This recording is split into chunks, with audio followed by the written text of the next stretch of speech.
20 feared killed as Cross River, Benue Communities clash over farmland. No fewer than 20 persons have been feared killed in Sunday's renewed clash between people of Yak-Ijiga community in Yala Lga of Cross River State and Tiv settlers from Benue State, over lingering boundary clashes. Specific numbers of casualties are yet to be determined, but women and children are feared to constitute higher numbers.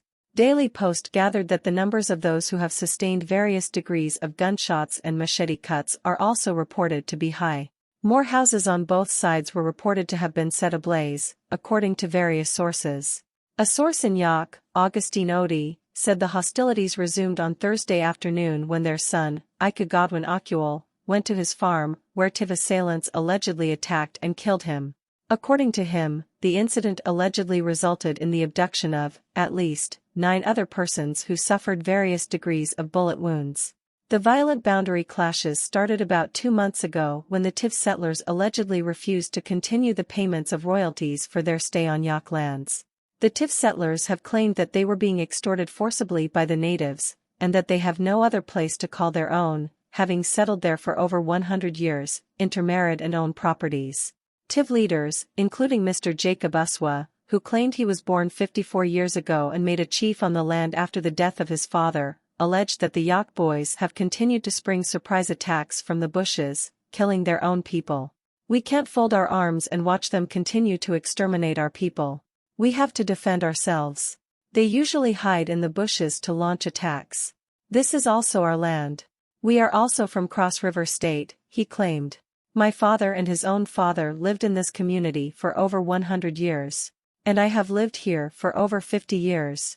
I am surprised to hear from Yak people that we are not from here. We are indigenes of Cross River State, not Benue State. Despite this, we had succumbed to obeying their demands to pay royalties on lands and houses.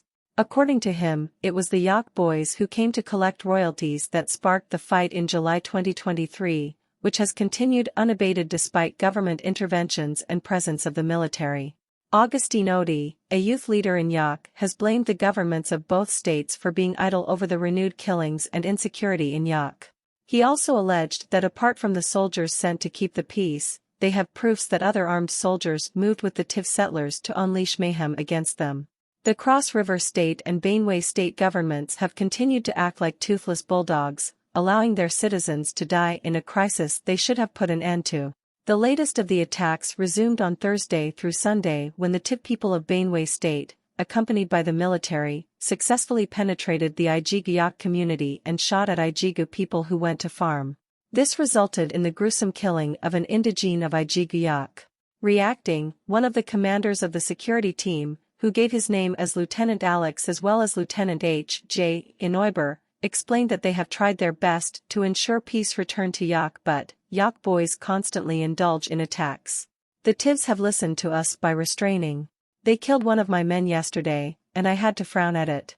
The Yak boys would even move to the other side of Benue State, where soldiers are also keeping watch, to attack. They have made our peace efforts difficult. We had thought we wouldn't be here up to 2 weeks, but it's going to months now. They should know that war is not good at all. Yak cannot withstand the Tivs. We have scheduled to hold a joint peace meeting with all stakeholders on Wednesday, hoping that it will finally bring about an amicable settlement.